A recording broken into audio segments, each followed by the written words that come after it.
The people have spoken. That's something I don't think I would take a chance on, in my opinion. 218 strikeouts for a guy who was his third year in the league now? That's a lot of strikeouts. And they're here to deliver. He wants to be on a competitor, period. Bringing you the facts. Jose Abreu's trash. Man, I fell for that hard. While keeping you up to date. Man, like what a question mark that is. After you leave Cole, you get him out of the game, and all of a sudden you don't know what you're going to get on the other side. On all fantasy baseball news. Guy's a slouch, man. He's just a potential. He's a slug. Dark horse winner of a Cy Young candidate. Welcome to Bourbon N Ball. Averaged like 160 strikeouts prior to his breakout year. I wouldn't even call that a breakout year. I would call that a career year because I don't think he'll have another year. We're going to talk about a lot more baseball. This is just the beginning, guys. That's right. I call a bartender. So look, man, come down here. He got down there. So what you want? One bourbon, one scotch, one beer. All right, guys, coming back to you live right here. Friday night, Bourbon N Ball. This is our 65th episode, believe it or not. So time is just flying by. I'm Doug. I'm alongside my lifelong friend over there, Mikey V, coming from Clearwater, Florida. I'm in the mean streets of Foxborough, Massachusetts tonight, and we're bringing you Bourbon N Ball live right here. We're coming to you from Patriot Radio, Military Broadcasting Radio. We'll simulcast it. You can catch us on Roku, New England Streaming Sports tomorrow at noon to 12 to 2, excuse me. So, yeah, we're almost catch us anywhere, everywhere. Why not, right? 'Tis the season. So, of course, with that military affiliation, we have our own. For myself, I was a paratrooper for over 6 years in the Army. I got jumps in Ireland, Germany, the Netherlands, and a combat tour in 2011 to 2012. Or no, 2012. Yes, 2012. Yeah, my grandfather was a paramedic during World War I. My father was part of the Air Force during the Vietnam War. So all family ties over here as well, Doug. Awesome. So we're coming up to the end, man. The baseball season, forget the fantasy season. The fantasy season ended about a month ago, right? We're coming to the end of the baseball season, right? You got your NLCS is underway tonight. You have the Dodgers looking for a sweep. You got Seattle trying to stay alive at this point. I mean, Brandon Wu just came in and gave up a run. So they're down 2-1. And we're going to talk about them in that series. But before we start diving into any of that stuff, let's talk. We'll talk about our origin story here at Bourbon N Ball. It's a fun story. Me and Mikey V, we've been in a league now. We've been doing fantasy for 20 plus years. It's a points league on ESPN. It used to be on CBS Sports, believe it or not, ages ago. And it's it's a weekly league head-to-head format with points. And we had we love fantasy, we love baseball, and just seeing a lot of negativity out there, we decided, well, why don't we just do a show where we can just give stats, let people, base their decisions off those stats, and whatever they choose, they choose. Who cares, right? Who might have said that's a good trade or a bad trade? Because honestly, there have been some really bad trades, in my opinion, but they turned out to be really good at the end of the year. And I know, Mikey V, you know some of those trades as well. Some of us kind of scratch our head and like, well, that's not a good trade. And then you're like, well, actually, it really was a good trade, and it's always the time and the place, right? It depends on where you are in the season, what your record is. If you're trying to catch up, you might have to part ways to get more parts because maybe of injuries, right? All these different scenarios. But like you said, Doug, over 20 years of experience here. We saw a ton of guys in our day that were just fantasy studs. Evan Longoria, early on in his career, right? Longo. But we're talking Tampa days, along with Carl Crawford, right? When he was relevant until he went to the Red Sox. Troy Tulowitzki, right? What a stud he was. He was a top 5 shortstop years, right? And so on and so forth. We've seen so many guys, Doug. It's just crazy. One of my original teams, I want to say maybe year 2 or 3, I had Paul LaDuca as my catcher, Beltran as my outfielder, Delgado as my first baseman. I was Mets heavy. I think I even had Pedro as a starting pitcher when he was with the Mets too. David Wright, that window that he had. I remember having him 1 year. Jose Reyes, right? He was a great guy too. He played for multiple teams, and he was still relevant across the board at shortstop still. Man, it's just in pitching. We go back all the way to the late days of Randy Johnson and Greg Maddux and Pedro. You know, they might have been wearing different uniforms, and they weren't those fantasy performers back when they were primes, but they were relevant to us, though, right? You know, especially Pedro when he was with the Phillies, he was a spot starter. Dude, He was I had him on my team. He did go like 7-3, I think, the first half of that year. He was Mhm. pretty good. He was rosterable. He was startable.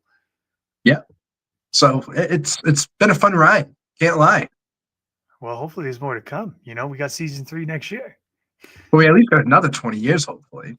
Oh, Right? I don't know. I think fantasy baseball is sticking around. I think it's going to be a growing thing in the future. Everyone's Well, talking about fantasy football. it's evolved so much. You know, I remember we were doing our draft with Ron and Shane. You know, those are some of the older generations. You know, they talk about doing the point setup based off the newspapers.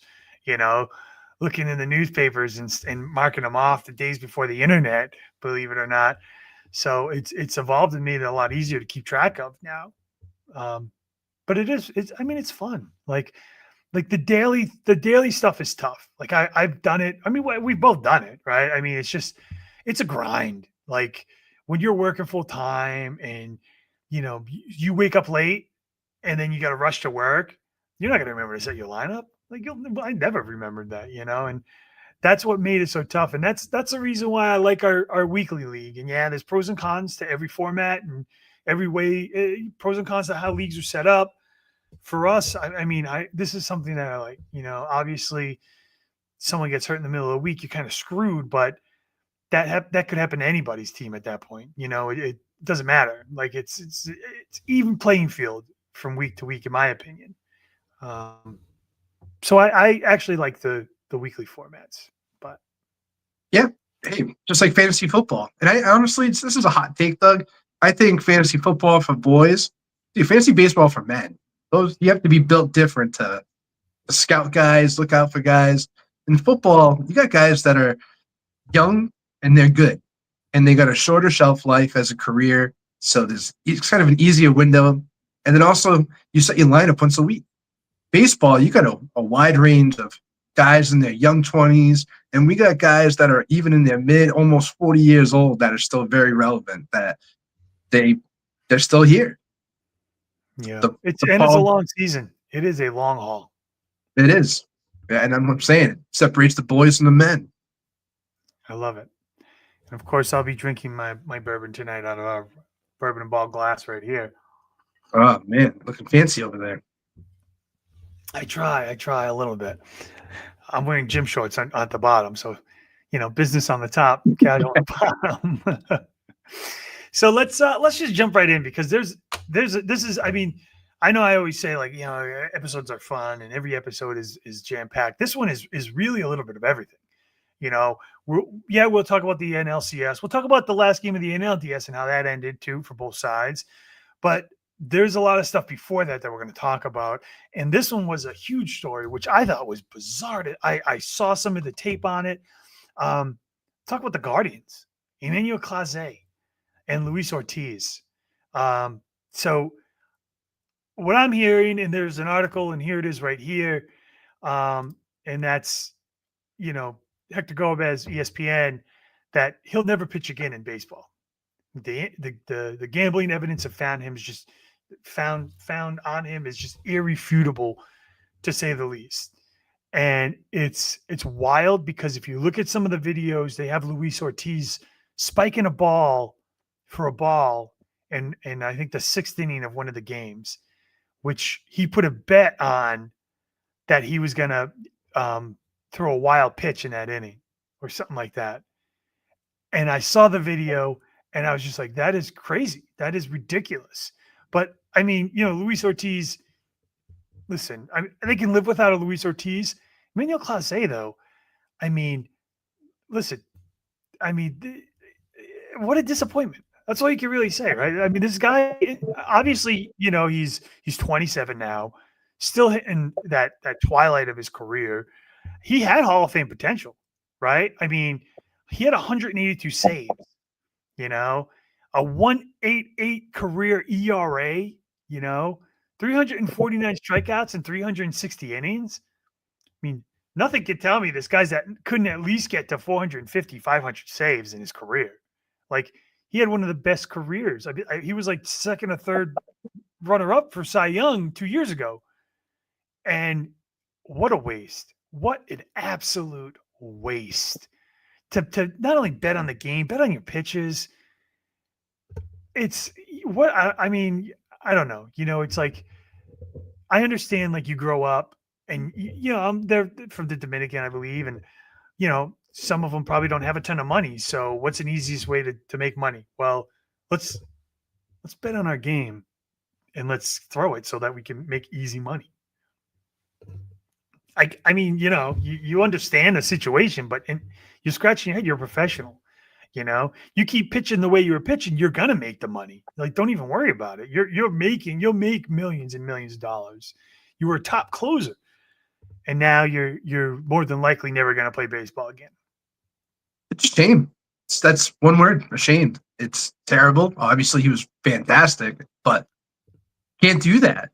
And some guys just don't have the head straight, right? Like, common sense. You got so many people around you. They know what the rules are. Like, listen to you people around you. Like, there's the influence that these guys have too in these games are substantial. And the sports betting now, it's tough. I think they're going to run into this more with other players too. It's not going to be the last time. It's not the first time either. It's out there, and now it's so public. It's going to happen. These kids, these young guys, they're going to get caught up in it, and it's going to cost them their careers. And a guy like this, obviously with elite talent, with those numbers, like you just said, that's awful. That's awful. And he just threw it away. And now he's going to be kind of irrelevant because you can be as good as you can be, but if you do something wrong, you're not going to be remembered. And that's what makes it sad. It's because in a couple of years, we're going to be like, oh, yeah, remember that guy? Oh, yeah, that's too bad. And then we're going to go back to business. 27 years old, too. We got Chapman throwing 100 at, 39, 38 years old? This guy easily had another 10 years. He was on that projectile. So it just sucks. Yeah, and it's a loss. Who knows how many more games Cleveland could have won if he didn't cheat.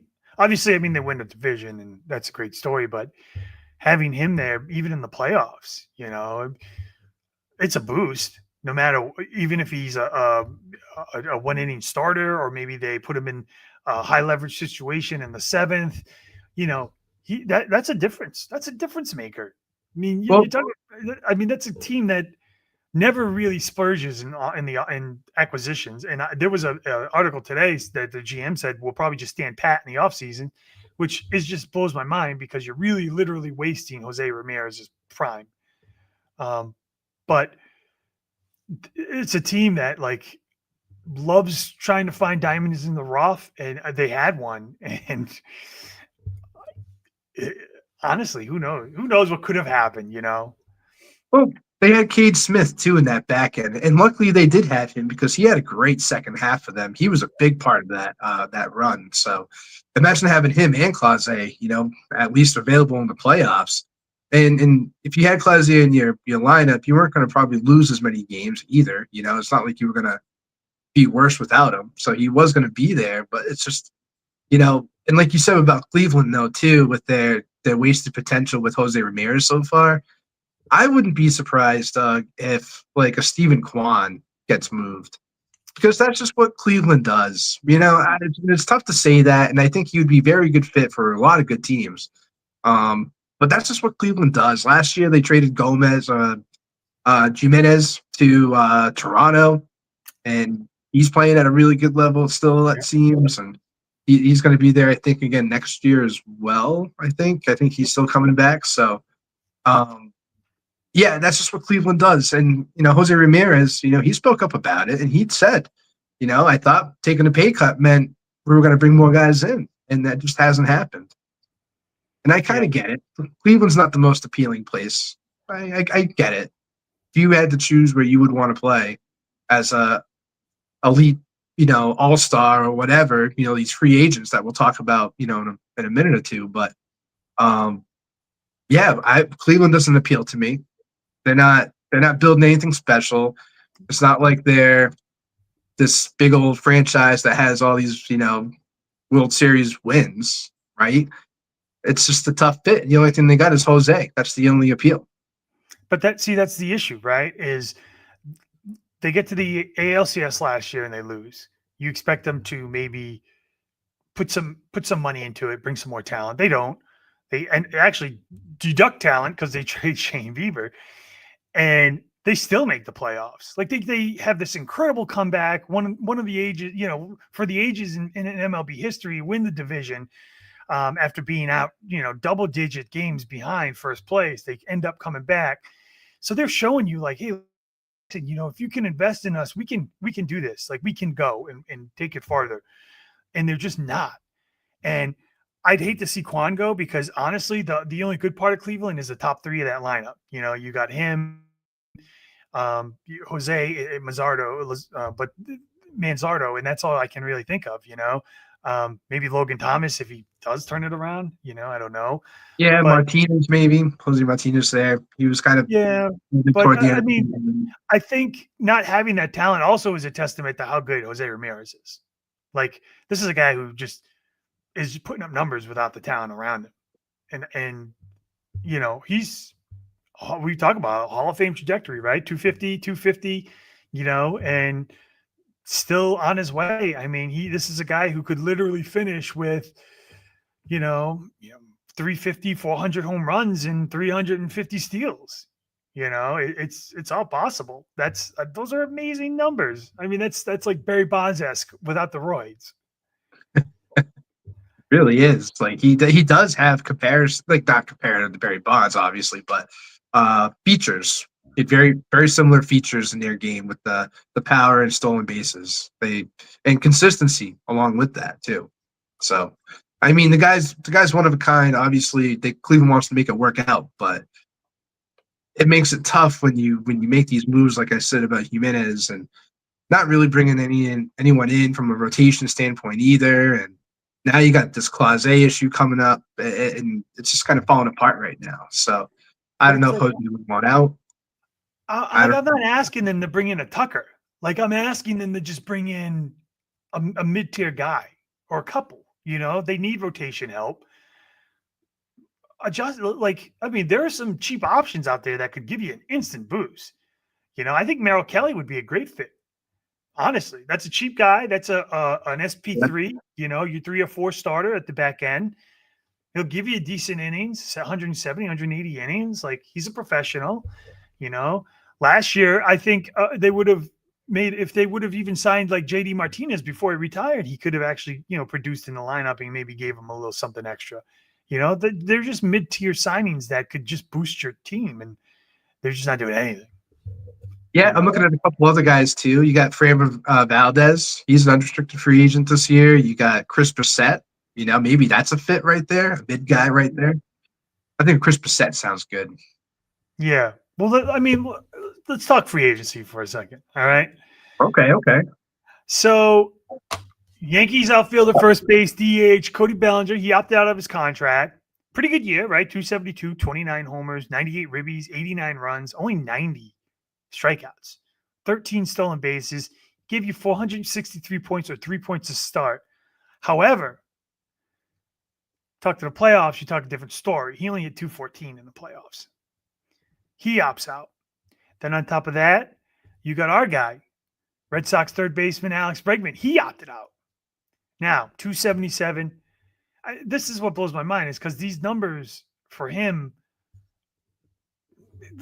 277, 18 home runs, 62 ribbies, 64 runs, 70 strikeouts, 1 stolen base, 307 points, 2.7 a start. He was ranked 9th in third baseman, right? You want to go by average points per game, he's ranked 5th, but still, that's 5. That's 5th, right? Like, I think he had a great year, but it's tough to imagine a team paying him $40 million a year for an older third baseman who's now injury prone. This is the second year in a row he's missed time due to like a hamstring issue. I get why he did it. He wants the years, but and honestly, I think this is going to be the last he wants the last contract of his career. Like he wants that last contract. And I think that's what he wants, right? But as far as annual value go, I don't think it's going to happen. I think the 40 million he was going to get for the next 2 years, 80 total with the Red Sox, can't be beat. The only way you'll beat the 80 million is if you're doing like a 4-year, 120 million, but then your AVV goes way down. It's not 40 anymore. It's now you're talking 30, right? So interesting why I did it. I don't think it was the right move if you were looking to maximize value for a pay, but I get it. He just wants one more year. He wants a 4 or 5 year contract and say, hey, listen, after this, I'm done. I'm going to call it quits, like Freddie Freeman, Miguel Cabrera, right out to the sunset type career. I don't know if he's going to get 4 or 5. I really don't. I think he's going to get another 3. The guy's hurt. He's old. It is what it is. He just, it's just tough to imagine. I honestly, I really don't know what his agent, Scott Boras, is telling him, but how many times have Scott Boras told his players, hey, don't worry, we'll get you something, and then he never does, right? Jordan Montgomery, key guy right there. Let's wait. Even JD Martinez at one point said, let's wait, and nothing comes, and now you're waiting and you're signing in spring training, and it throws off your entire regimen of getting to the field, meeting a team, batting, and throws everything off. I don't know where he's going to go. I don't know what makes sense for him. Obviously, the bigger places like Detroit, people are saying maybe even the Yankees. I don't know. I don't know where he's going to go. I know he's not going to get 40 million a year.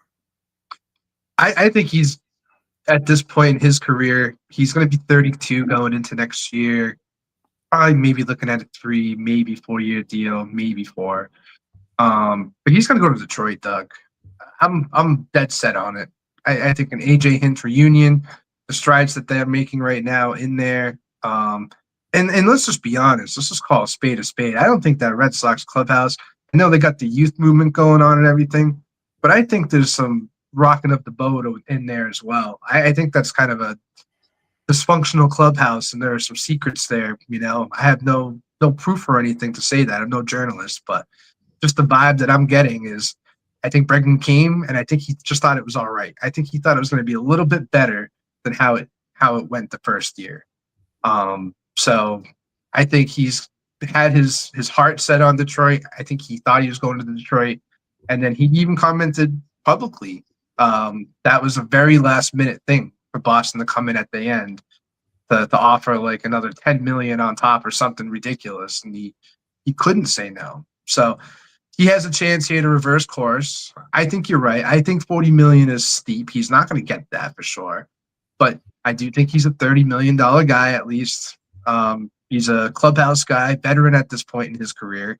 And it just makes sense. I'm not even going to overthink it. And, we'll play this clip again in, 2 months? And we're saying, man, Mike, you got that down pat. You nailed that. But yeah, it's too bad. And then also don't forget, Doug, Trevor Story has a player opt-out as well. So you might have 2 vacants in Boston. I did see that. I actually was reading that he might not opt out of it. I think he's on the edge right now because I think he really likes Boston. I think he's a fit. I mean, when you look at the games, Bregman to me there's nothing in there that looks like he's a leader in a clubhouse. There's nothing like he's in the back of the bench.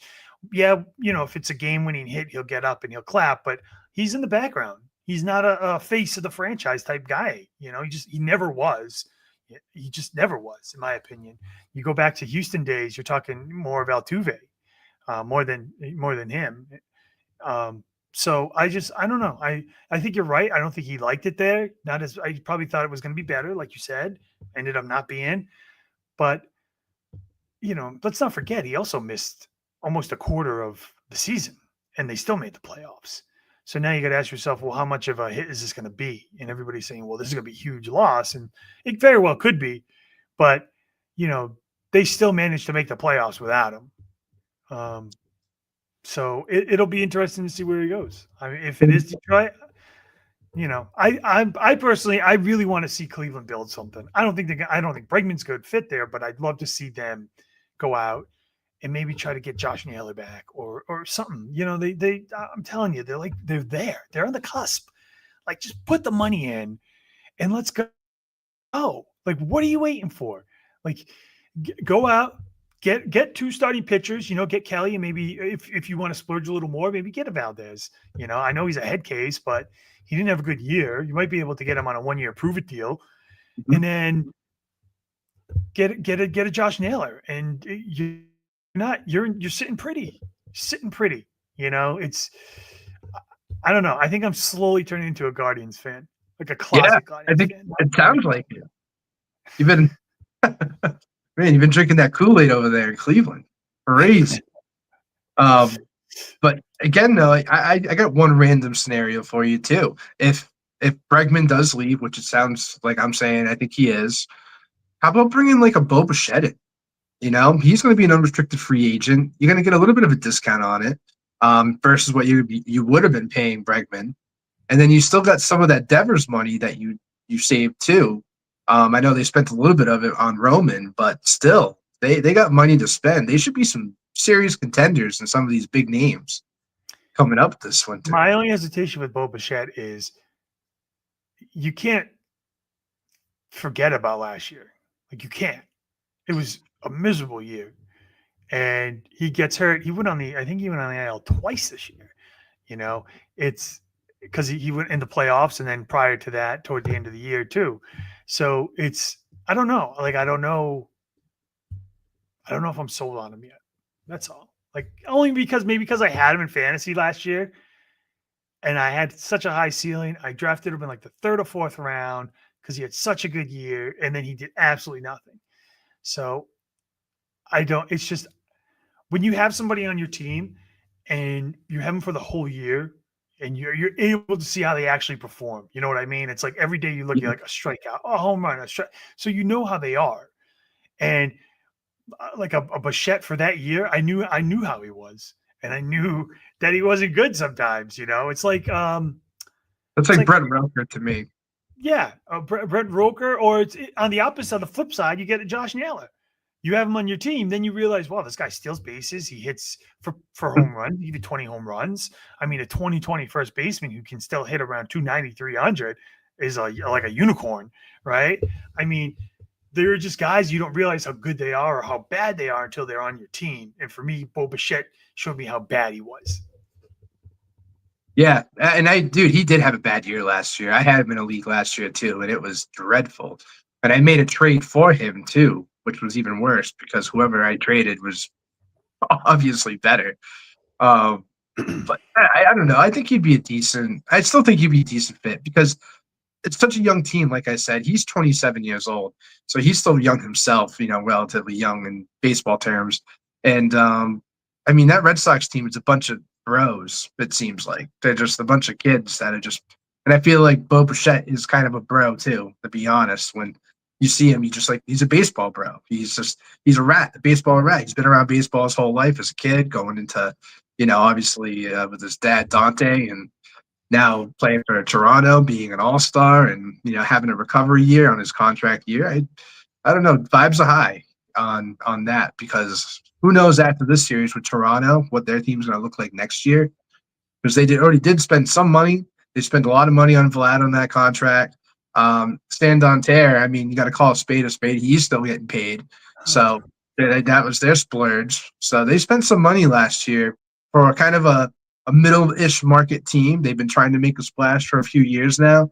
They finally kind of did, and it's starting to pay off, obviously. They're up, 2-1 right now in the game. So, yeah, I don't know. There's a lot of free agents I'm looking at, Doug, here, and there's a lot of fun names that if they just fit in the right spot, they could pop off. So, and here was another one, and this one was Cubs outfielder DH. So, you know, honestly, he was hurt in the second half.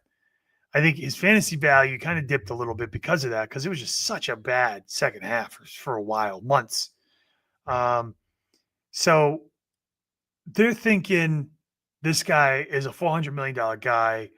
You have a couple people, insiders, you know, I talked with other people in the industry, and right now they're thinking the over and under has gone to about $400 million for this guy.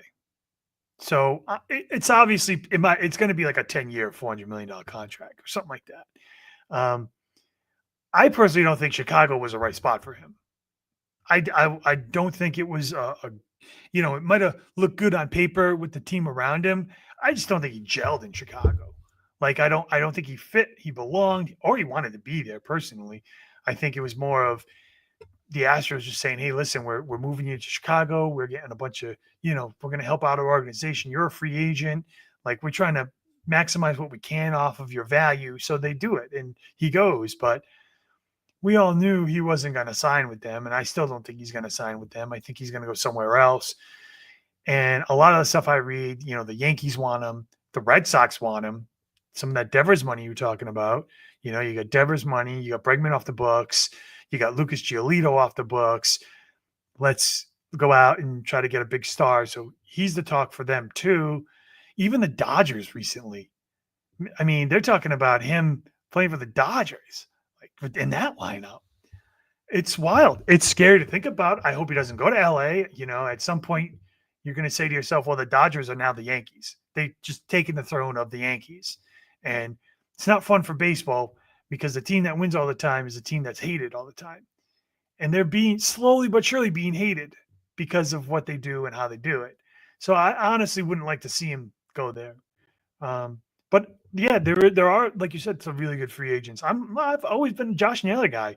If the Red Sox can go out and get a first baseman, like the experiment with Cassis is done. It was a failure. Let's be honest. I mean, it wasn't good. At times he looked good. You just can't put it together. And that's not a knock on him or the organization. It's just he's more of a bench guy than a regular playing type player, in my opinion. He's not an everyday first baseman. And I think that's the biggest hole the Red Sox had. They tried to fill it with a lot of different people this year. None of them really worked out. Tried to move Devers there. Look what happened with that. So I think you need to get a first baseman, and you need to get a long-term solution there. And to me, Josh Naylor just makes so much sense. It's not going to happen. Just makes way too much sense. So it's not going to happen. It's not going to happen. It's not going to happen. And I'd rather have Josh Naylor than Bregman. If I got to be honest, he's younger, steals more bases, hits for a better average. Their strikeout walk rates are about the same. So you're not really missing much. Obviously, the Gold Glove caliber that he has at third base, but Josh Naylor is still a pretty decent defensive first baseman who can steal bases. So I don't know. To me, I'd rather have Naylor than Bregman.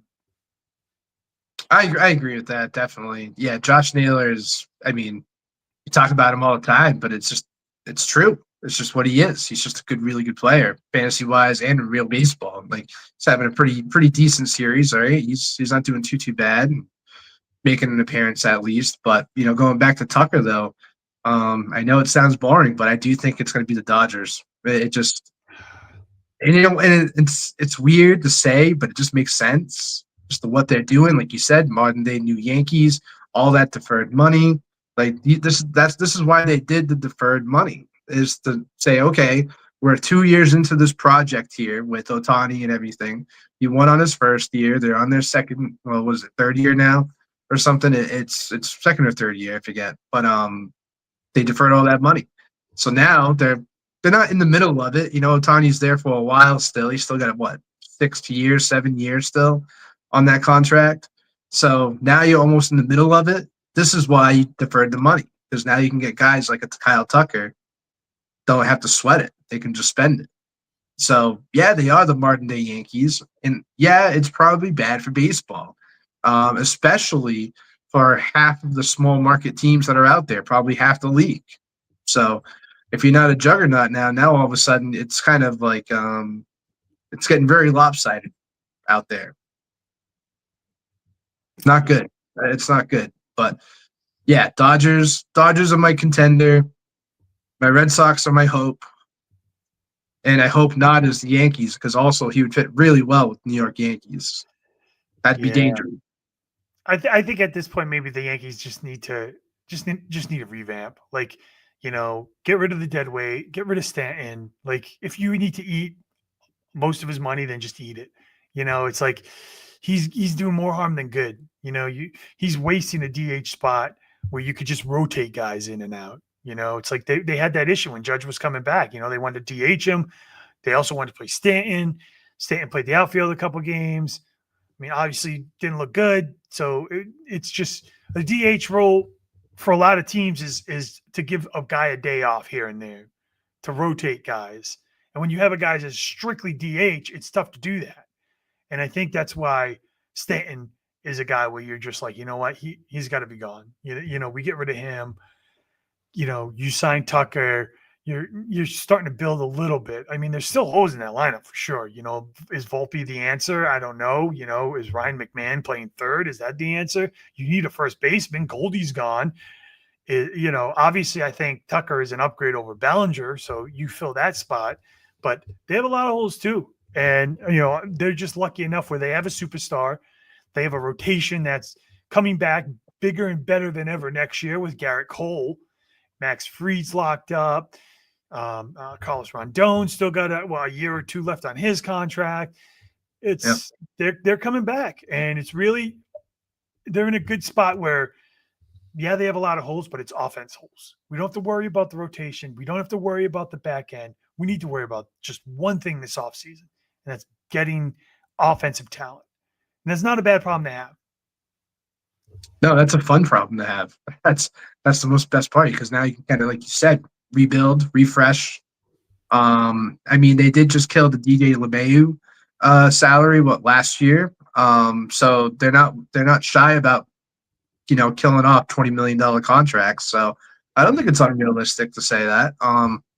Stanton was all right this year when he came back. He wasn't as bad as last year. It was a little uptick, but not $25 million worth. You can go out and, like you said, get a guy that was making a lot of money last year that were, you can get, I'm looking at the list here again, and, these guys are, a Valdez, you don't want a Valdez, but a Tucker makes sense, because Tucker's going to cost you, $35, $40 million, 10-year deal. I'd pay the extra 10 mil, shed the Stanton contract, and just piggyback on that. Josh Naylor, would he be a good fit there if Bellinger did leave? Play that first base role there. I mean, again, we could talk about Josh Naylor all night. The guy can fit any team in baseball. I feel like that's how well-rounded of a player he is. He's just a well-rounded player. So, but yeah, I don't know. Kyle Tucker, going back to him, it's he's going to get paid. He's going to be a paid man. And in fantasy, if he drops to me in early second round, I'm taking him all day. I think wherever he goes next, I think the Cubs were the worst place to play. So I think wherever he goes, he's going to produce, and you're going to get a good value. I agree. I totally agree. Now let's just dive into the playoffs. And before I do that, I do want to say the best part of the playoffs recently has been this whole feud with Ortiz, Jeter, and A-Rod. I think it's hilarious how they go back and forth. Mainly Jeter and Ortiz, because I have a feeling A-Rod really doesn't care much about the Yankees, not as much as Jeter does, because Jeter's been there forever. But there was a hilarious clip that I got, and you'll enjoy this. Take a look at this one. It's hilarious. It's funny. I got a gift for you. Oh, okay. You went shopping? From all of us, Open it up, Cap. Come on. Oh, so nice, so touching. Nice, great teammate. Oh, Turn it around, man. Turn it around. Oh! It's hilarious. The stuff they're doing is so funny with the feud and stuff. But I just wanted to share that because I thought it was just so funny how they Did you see the Cancun scene? Yeah. Oh my God. Dude, David's great for TV. I'll tell you that. That's for sure. And then even the segments that they're having with Vlad Guerrero Jr. too. Oh man. I'm telling you, Vlad Guerrero Jr. I feel like is stepping into the spotlight now, and he's loving it. I think he's got an MVP season dialing in pretty soon. For sure. So so last Friday, obviously we were doing the show. There was a pivotal game 5, do or die, win or go home. Mariners in the bottom of the 15th. Yes, the bottom of the 15th did this. Take a look at this play. It's yeah, you kind of just it's just weird play. 2-2 pitch. Into right field, a base hit. And the go-ahead run is aboard to lead off the 15th for Seattle. Here's Arozarena at the top of the order. And he gets hit. And that puts the winning run in scoring position for Cal Raleigh. Raleigh into center field. Meadows started in, goes back, makes the catch. Crawford will tag from second. He will advance. That ball gets away, but it's backed up by Canley, but that's going to allow Arozarena to go up to second. And the winning run is 90 agonizing feet away for Seattle. 3-2. Polanco sends it into right and will send Seattle to the American League Championship Series for the first time in 24 years. Man, what a great story! I think it's just to see a Seattle team just all year. Like it's like they made the right moves. You go out and you get Josh Naylor. You go out and you get Eugenio Suarez at the deadline. You make that push, and then you get in there. To me, there are a bunch of takeaways from this series. Let's just talk on the Seattle side. Arozarena hitting 174. Can we now just officially say that this guy's just not good? He's just not good. He's not there, right? Cal Riley 381, J-Rod 174. You had Naylor hitting 261, Suarez 95, not even 100. Polanco 182. I think if you want to win a do or die game, you do exactly what the Mariners did. And we did say this last show with Boston in the wild card series, and even with the Yankees in the divisional series, is no one gets a night off. Right? You use everyone. Like this is a win. This is a must-win game, right? We used examples last week of Kurt Schilling and Randy Johnson in the World Series, how they kind of fed off each other in the bullpen, and they started, right? So the Mariners in Game 5 did exactly that, right? You got Kirby going 5 innings. You got Gilbert coming in. You got Luis Castillo getting a win. So you got 3 starters all going in that game. Must-win game. That's how you do it. That's how you manage a game, in my opinion. On the flip side of that, you got, Kerry Carpenter at 281, Torres 235, Riley Green 212. I mean, the only Tiger hitting above 280 was Baez, and he was hitting 333. Imagine that. Scooble goes 6, gives up a run, 13 strikeouts. Flaherty goes 2, walks 3 in relief, gets lucky double play by Randy Arozarena, gets out of the game, right? I think the series showed from just a strictly fantasy perspective, Scooble's a top pitcher. He'll be one of the top pitchers, if not the top pitcher off the board. But other than that, I really don't think it changed many, for a draft position on players much, I think Naylor will go earlier, like we already discussed. We could talk about him for the rest of the show if we wanted to. I don't think he will just because of his name, and we did, touch base on that. I do think you'll see that Mariners pitching staff, though, go a lot earlier. I think Gilbert, I think everybody except Luis Castillo, because Luis Castillo just doesn't look good, especially when we look at his ALCS clip later on. I think he's older, right? I mean, he's still serviceable, but he's an odd man out in this rotation for a draft. But other than that, it was a fun series to watch. It was exciting. Dude, 15 innings. They either one of those teams could have won, honestly, but I do like what Seattle did do with that bullpen. That's what we're used to now in the playoffs. You see guys that are unorthodox, and it's cool. It's awesome. It's like kind of out of body experience, seeing Logan Gilbert go out there, in extra innings, and they're ready for the long haul, and that's what happens in sometimes these scenarios. And you have to win to move on. You have to win, so you do have to sometimes just empty it out and just do what you need to do to get to the next part, and then figure it out after. You'll have someone available, and you're going to rely on them probably a little bit more, but you got there. So I'd rather take that than a loss in this moment here. But yeah, no one stood out. I don't think anyone was crazy. I think Kerry Carpenter had a nice series. He just has he owns George Kirby. I don't know what the deal is with that, but he does own him. Obviously, when Seattle's hitting, though, You mentioned J-Rod. You mentioned Rosarina. You mentioned Suarez. And as we mentioned during the season too, Doug, these guys strike out a ton all the time. And when they're slumping, it's bad. It's real bad. They're not making contact. They're not being productive at all, even from a baseball perspective or a fantasy perspective. So unfortunately, it carried over into this series here. Luckily, they made a move on.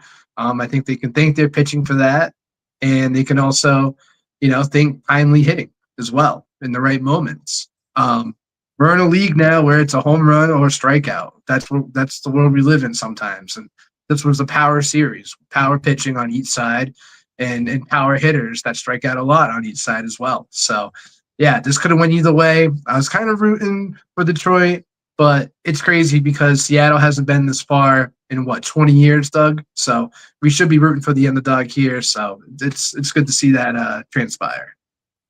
Yeah, I mean, I was rooting for Seattle just because I like Josh Naylor. I'm a nail man, You're a mailman?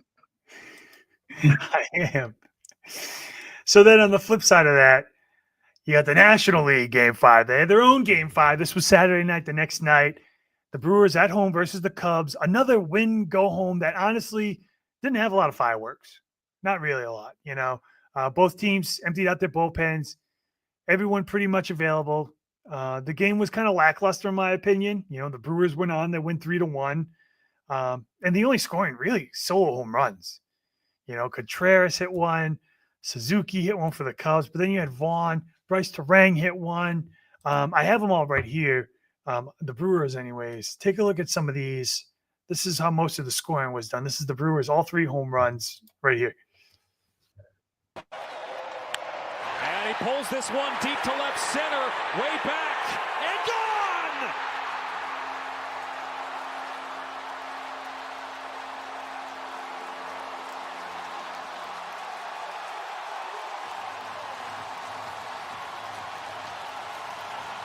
The Brewers strike first in Game 5.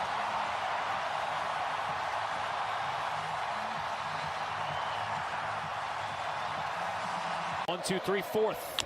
And Vaughn with a drive. Left field. Pretty deep. This ball is gone!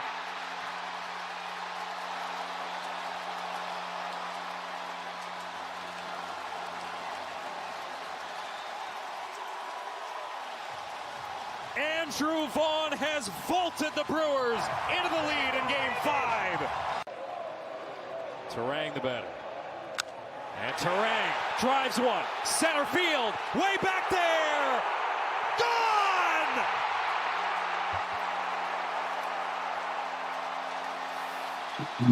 Bryce Terang.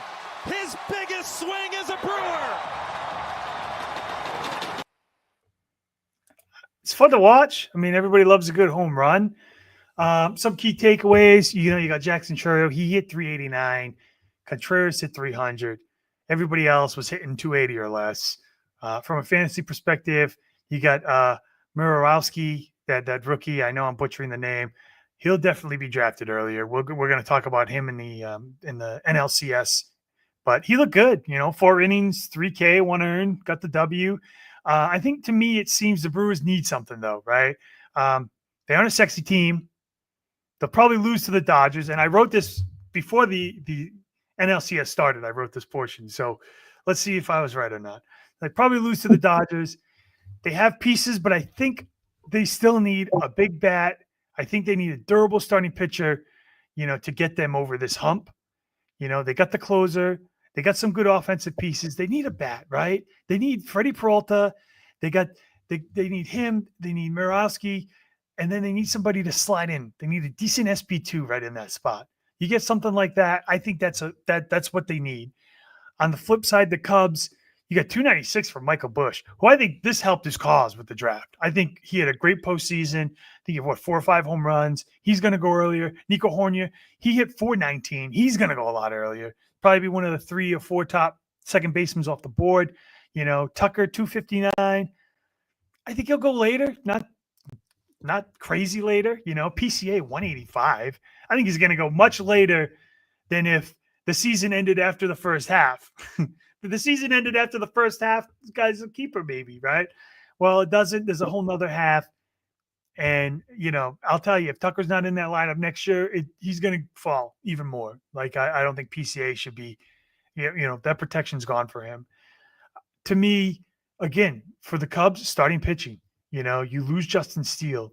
He goes down in the beginning of the season, right? They don't replace him. Shota comes in. He gets hurt, comes back, looks nothing, absolutely nothing like he did before he got hurt. You had him. Did not look good at all. Playoffs, second half, just didn't look good. To me, I think starting pitching was their issue. And now you're losing Tucker. Where do you go from there? Where do you go, Mike? I'm asking you. You're the GM now. You're the Cubs GM. You got holes. That rotation needs help. That offense is going to need help because you're not getting Tucker back. What are you doing?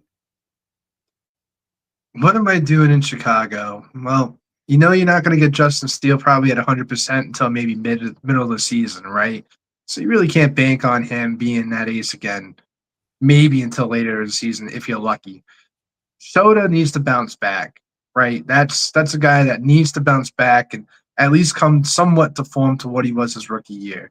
If he can do that, it makes things a little bit easier. But that doesn't mean that, a Matt Boyd is going to carry over to, a successful season and do it next year again, right? He doesn't have that type of track record yet. They have Horton, that kid. He looks pretty good. I think he's going to be just fine. So, I think they're only going to need maybe one or two other guys to bring in and, fill out that rotation. I don't think that's too crazy there. But now you're going to have to replace a bat like a Kyle Tucker. And you're also going to ask PCA to also pick it up as well because of that. And you can't replace the Kyle Tucker with just one person. And the Cubs have a decent-sized market, so they will spend some money this offseason. It's just on the matter of who and what position.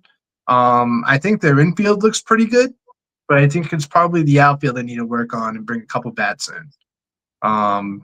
I think each corner position could probably use one. Ian Happ's going to come back, but you can't rely on him again. I mean, again, he's good for 25, but you need more than that. You need another bat. It's just how it is. And with Milwaukee right now, the way they're playing and, looking right now, they have a young roster. They're looking great, so they're not going anywhere. They're going to need more help. So I don't know. I can't really think of a guy that fits the Cub model right now in a free agency. If I had to look real quick, I mean, I'm not seeing, does Pete Alonso go there? Probably not. Does Bellinger go back? Probably not. Been there, done that. And it's tough because that ballpark, Doug, is not the best friendly hitter ballpark. It's very windy there, obviously, Windy City, but the ballpark is funky. There was a couple balls I watched Kyle Tucker hit there that I thought he smoked. And because of that wind sometimes, it just brought it right back anyway. So whoever does go there, it's not like they're guaranteed to also produce there either. Which makes me think I'd rather kind of maybe just have a contact guy, right? Maybe that's the way to go.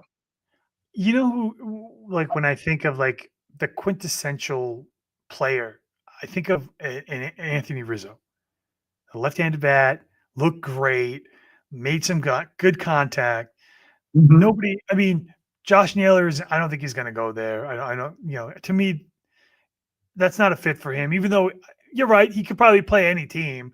There's just teams that make sense and teams that don't, and that doesn't make sense. Milwaukee doesn't make sense for him either,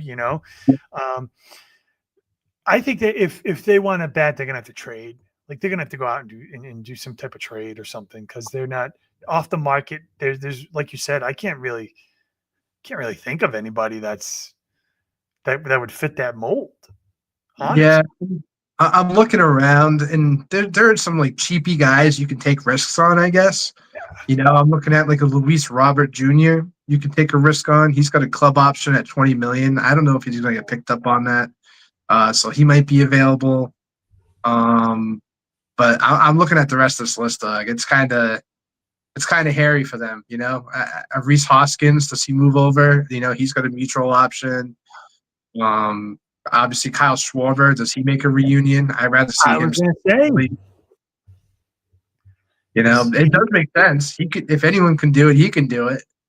That's actually a pretty decent fit for him. Actually, it's a very good fit Yeah, if he's going to go back to Philly.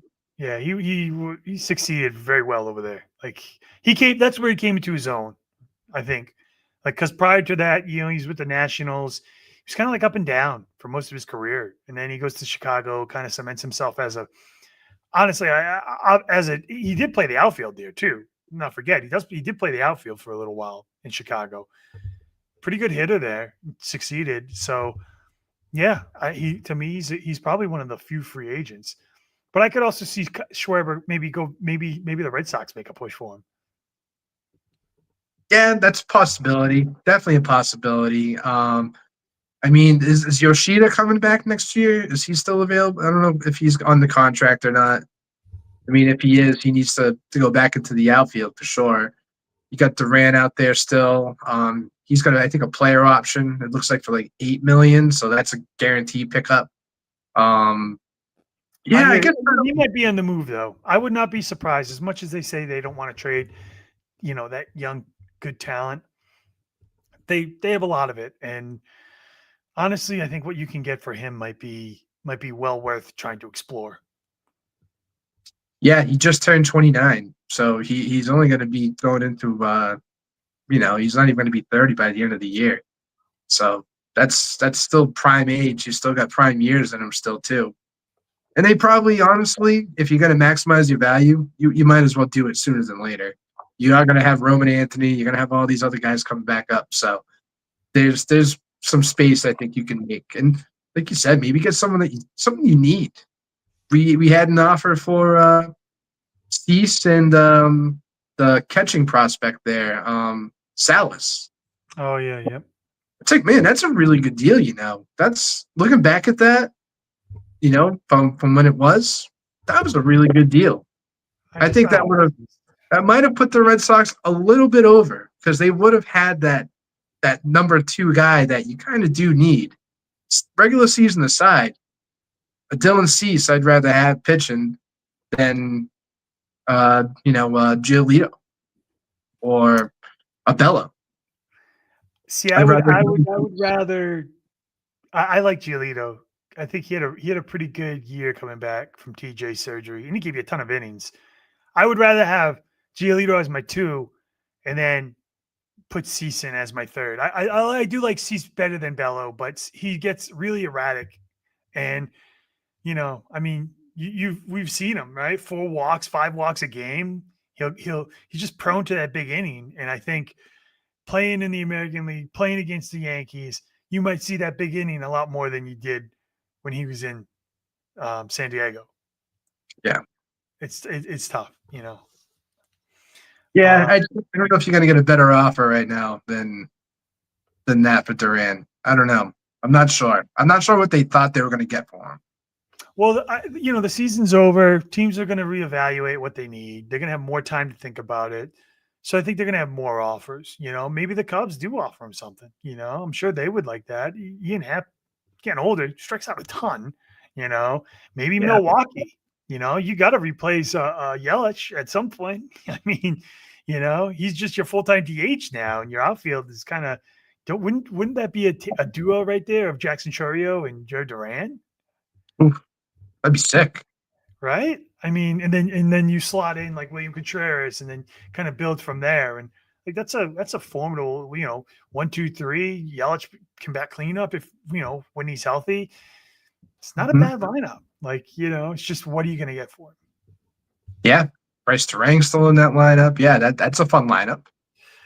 All right. Let's we're about halfway there. We still got to talk about the ALCS and the NLCS. Before we take the break, I do want to say the Mariners, Cal Riley hits a home run, ties it up. Jorge Polanco, who's having a monster series, walks. Josh Naylor, who went 3 for 3 yesterday with a home run, stolen base, he walks. Randy Rosarina hit by the pitch, bases loaded, no outs, 2-2 game. This is a must win for Seattle. I'm going to talk about that later, but they need to win this game. They lose this game, they lose the series. That's it. So yeah, take a look. Fill up your drink, use the restroom. We'll be back in about a minute and a half, give or take. All right, don't go anywhere. You're going back in? There's still men out there. God damn.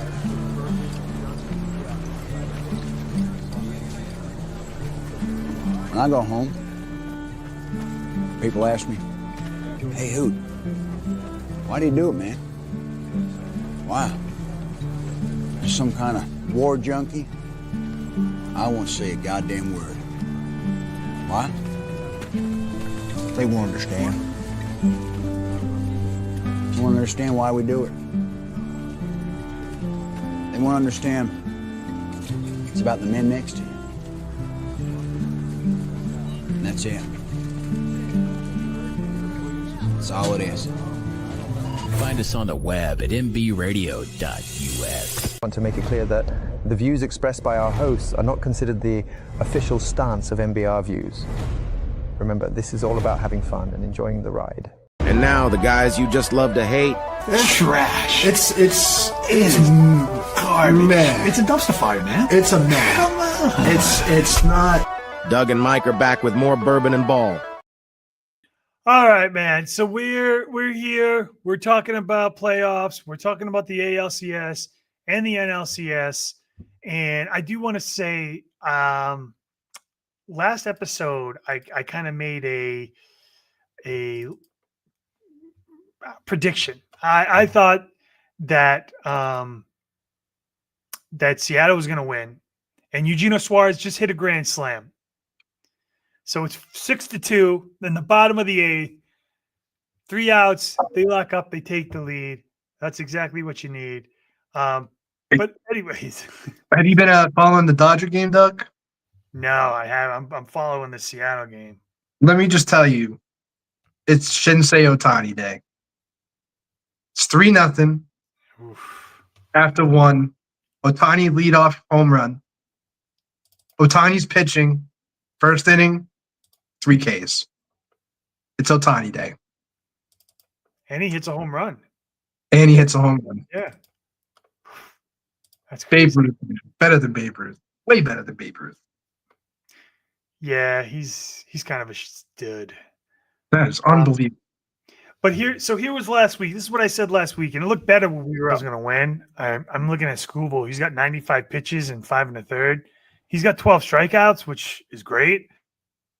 But this is going to be his last inning. He'll probably be almost at 100 pitches. So you got to figure they'll pull him after this. He's got 96 now and 5 2/3. And Cal Riley's up. So it's either going to be strikeout number 13 or he's going to be an earned run. This will be his last. I still think Seattle's going to win this game. I really do. Honestly, I think Seattle, if they do win, they're going to World Series. I think they could beat Toronto. And I got to say, the prediction looked good the first 2 games. But then life happened. So let's go game by game because this is we got some time, so we can just take it slow, right? So let's go game 1, right? Mariners win 3-1. They're in Toronto. I do have some of the scoring highlights. So take a look at some of what we have for game 1 and how some of the runs were scored. Here they are, game 1, Mariners scoring. Team in baseball, which showed every division series. And on the first pitch, George Springer lights the fire.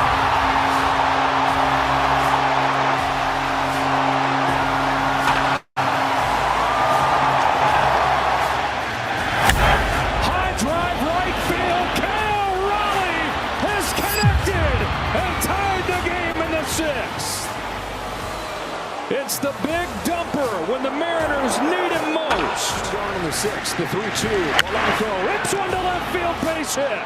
Rodriguez heads home and the Mariners have taken the lead. On in a 1-run game, Polanco chops it right side and through, and Jorge Polanco has delivered again. 3-1 Seattle, and Polanco is driven in the last 2. 2 for Munoz. Popped up. The Seattle Mariners retired 23 of the last 24. 3-1 Seattle.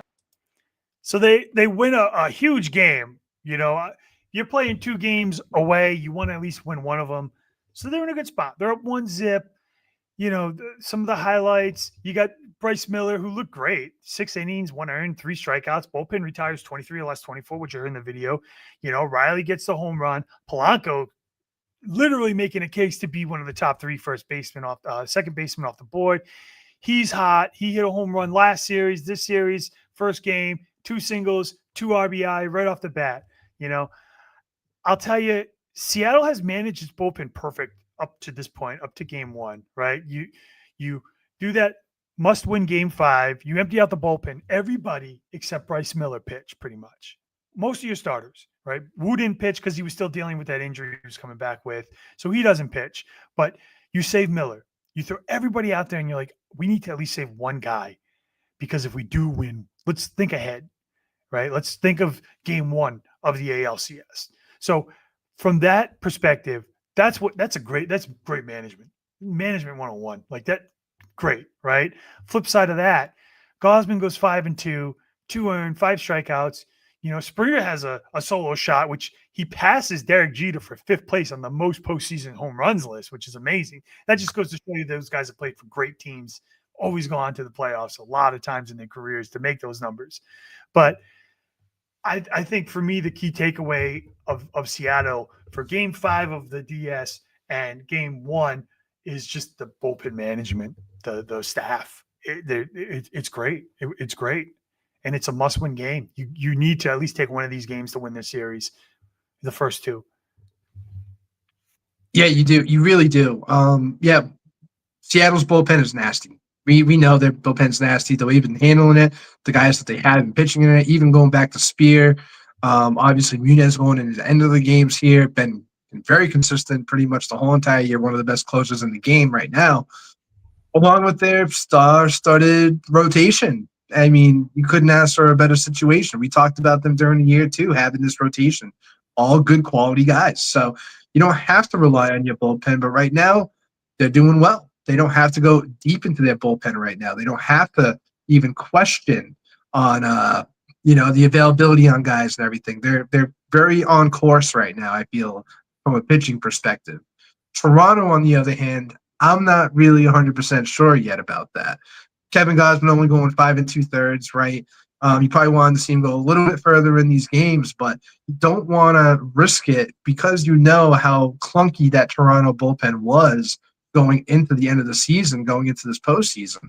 And I think you're going to start seeing it a little bit, and you have seen a little bit of it, in the next couple of games we'll talk about after, but yeah, it's they got to be consistent, and unfortunately, they're going to have to rely on their starting pitching a little bit more, or they're going to have to rely on their bats a little bit more, because obviously we're going to talk about game 2, and the bats still didn't really wake up, right?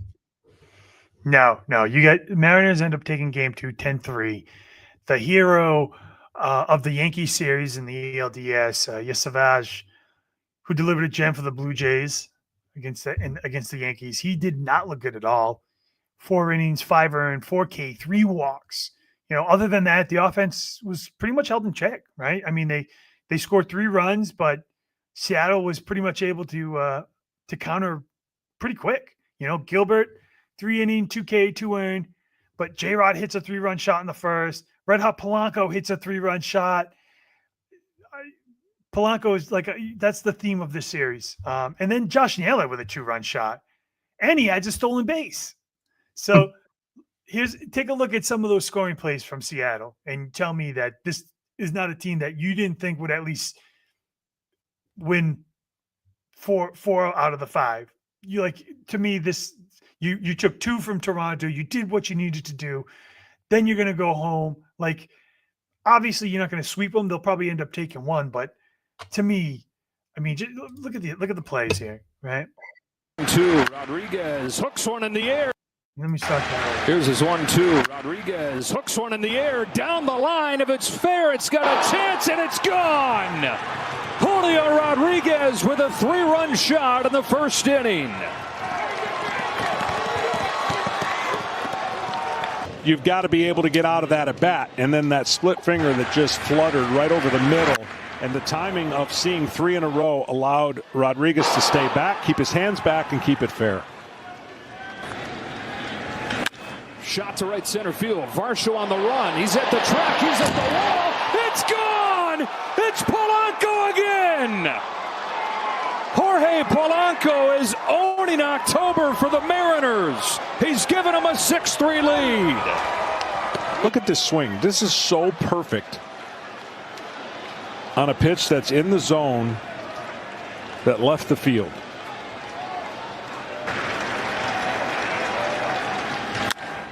Flied to deep right field. Back goes Lucas at the wall. Goodbye.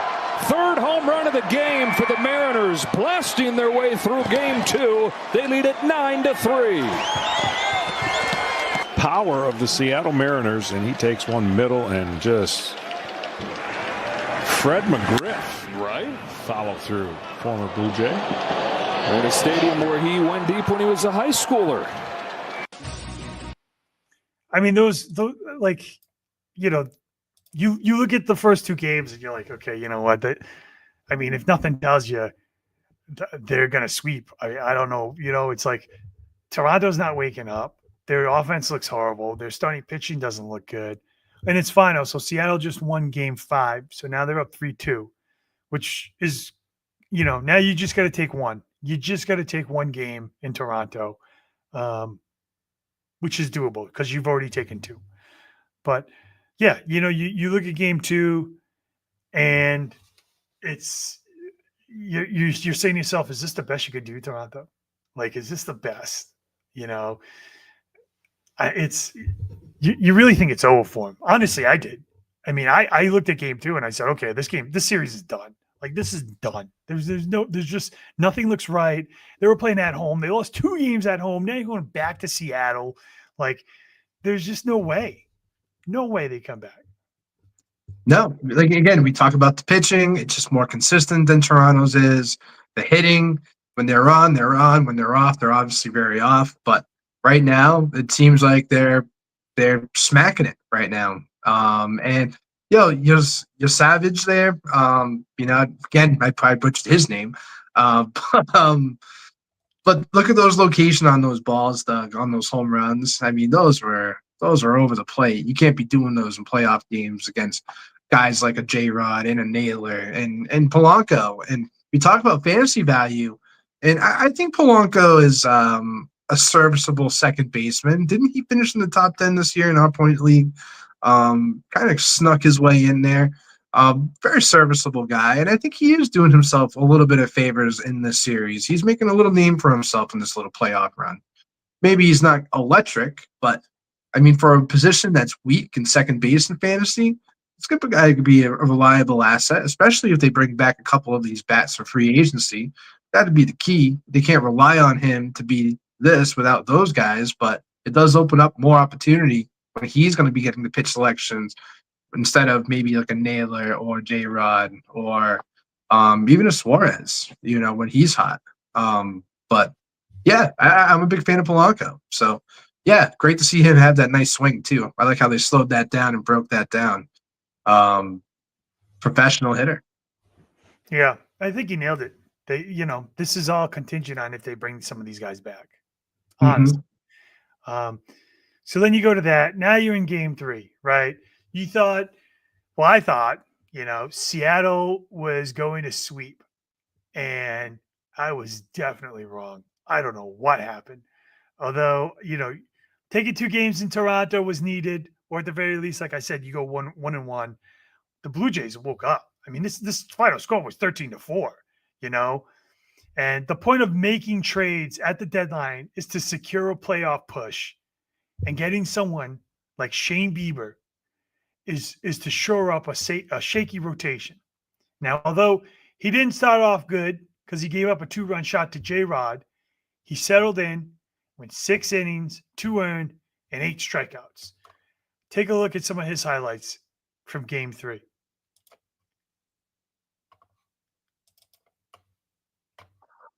Got him with a high fastball. And the bat goes flying. His 0-2 to Canzone is swung on and missed. Got him with a curve.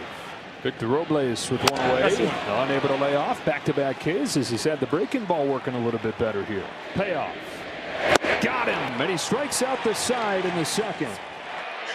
Strikes out a Rosarena on 3 pitches. That is 4 Bieber to Canzone. Bieber wins the battle with a disappearing changeup. And Shane Bieber with 6 strikeouts. 2-2 on Cal Raleigh. Got him with a high fastball and a roar from Shane Bieber, who has transformed from his first game to this one. Payoff pitch. Swing and a miss. He got him. He strikes out Rodriguez on a cutter over the middle, and even the mistakes are going well for Shane Bieber tonight. Over to first. Backhand by Vlad Jr. and 6 innings from Shane Bieber with 8 Ks silencing this Seattle offense. So he looked good. His fantasy stock, honestly, is slowly rising. So, you got Seattle, you got J-Rod putting Seattle on the board in the bottom of the first, but then Toronto just broke out. Take a look, and look, they broke out hard. Here's a high fly ball off of the bat of Jimenez that's carrying well. Robles turns and watches it fly. It's the 9-hitter Andres Jimenez of all people. As being one of those moments, and even though you're dejected down 3. First pitch swinging. This ball's hit in the air to deep center field, and George Springer gets it over the wall for a home run. 6 have gone for extra. Vlad Jr. sends a high drive to deep center field. Rodriguez to the wall. It's gone. First pitch of the 5th. Times in game 3. Well, again, Kirk sends a fly ball the other way. Robles retreating to the track, to the wall. It's another home run. Opposite field blast for Alejandro. 2 days of the regular postseason team record. Oh, baby. 100% chance. Google nailed it. Did they? Yeah, and it's 13-4. I mean, man, it was like a home run derby. Let me tell you. I think for Seattle, Kirby didn't look good, right? 4 innings, 8 earned, 4 strikeouts. I think this was probably the first game where you saw the mismanagement with Dan Wilson and the staff, right? And hear me out, right? So it's the top 3. You got the 2-run shot, right, by Jimenez. Luke's gets on. Vlad gets on. Kirk gets on. And I would have just pulled him there, but he keeps him in. So after a wild pitch, a Varsho double, 3 more runs score. It's now 5-2. Then you say, okay, you know what? You'll take him out now, right? No. They send Kirby back out for the 4th again. Springer hits a home run, 2-run shot, 6-2. Gets through the 4th. You say, okay, the guy's giving up 6 runs. He's got to be out. Nope, you send him back out for the 4th. And what does he do? Flat homers, right? Then the next batter gets on. They finally pull him. Clemente gets an RBI single. It's 8-2. Even if you take him out after the 3rd, when it's 5-2, at least it's manageable for an offense to try and come back only down 3. I think it's like they threw in the towel so early.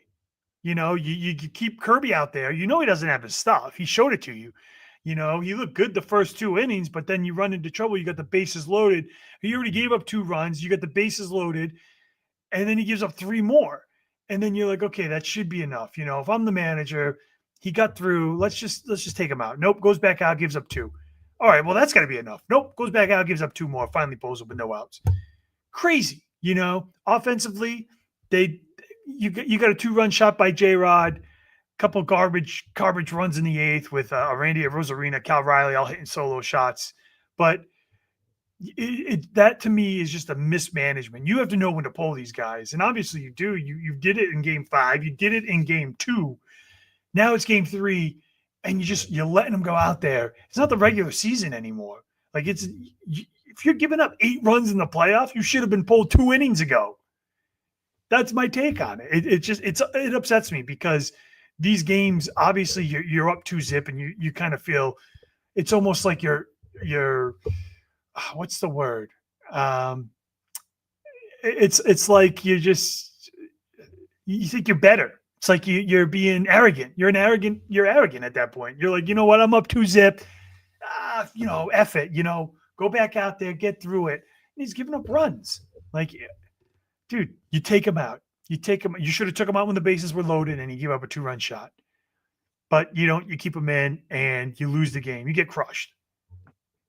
Yeah, it's 5-2. You know, you're a pretty good offensive team in Seattle. You know, getting 3 runs is not totally unrealistic, especially that part of the game right there too. You know, I think, you know, I totally get where you're coming from. I don't know if it's a strategy of, hey, this is a 7-game series, so you know we're going to play the long game here. It's obviously not looking good so far. We're going to keep you out there. But like you said, though, the fact that it's 5-2, still a winnable game. And I get it. You don't maybe want to gas out your bullpen when you're losing 5-2, and then let's say you don't come back after, and now you just, you know, had 5 innings or even 6 innings of guys coming from the bullpen, wasting that energy and arms when you still have another potential 4 or 5 games in front of you, or 3 or 4 games in front of you. So you know, I don't know. You know how sometimes you just have those games where you have a starter that just gets rocked, and then they have that pitching meeting, and you know that pitching meeting is, hey, there's no one behind you. Just do the best you can. You know, I feel like it was kind of one of those type of games, and yeah, it kind of sucks because I'm a George Kirby guy. You know that. Big George Kirby guy. And he does have these clunkers at times too, where he'll have 6 innings, 10 Ks, 12 Ks sometimes, crazy numbers, great. And then sometimes we'll have these games where like 6 earned, 7 earned, and he'll only go 4 or 5 innings and barely, you know, do anything, you know, and get rocked. So that's what I chalk up here. From a Toronto perspective, they needed this game. They needed that boost. They needed that morale. Good to see Vlad still crushing home runs. Again, pitch location, always about pitch location. Those were right over the pit plate. You can't let major league hitters, especially in the playoffs that are locked in, have those kind of pitches. And for my last point here on that is Alejandro Kirk. Dude, he's a little stud. And he hits for average. He hits with some power. Doesn't strike out too much.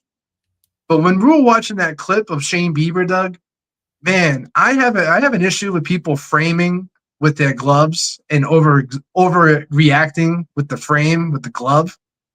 Doc Alejandro Kirk, I think he might be one of the best I've seen. Incredible frame jobs, even on the pitches that did get hit.